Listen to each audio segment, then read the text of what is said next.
Welcome to Blizzard Fire. We hope this video helps fire up your solution. You begin by enabling GPS and granting location permission so the app knows where you are. This gives accurate azimuth and elevation. Next, calibrate your phone's compass with a steady figure-8 motion. It reduces bearing errors near metal. Then open the satellite list and pick the satellite or system you want. Once done, the app computes direction and tilt. Follow the live indicator to face the general direction before fine-tuning the antenna.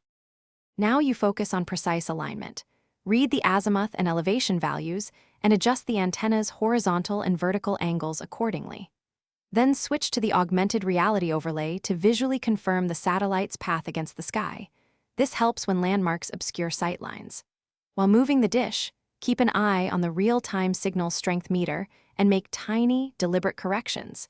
Patience here converts a weak blip into a solid lock. Finish by holding the antenna steady until the app shows a stable signal lock for several seconds.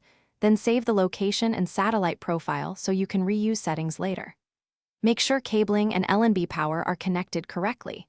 This is often the unseen problem. If you can't get a signal, recalibrate the compass, move to a clearer view of the sky, and clear the app cache before retrying. Doing those fixes usually resolves persistent alignment errors. Thanks for watching. If you found this helpful, don't forget to like and subscribe.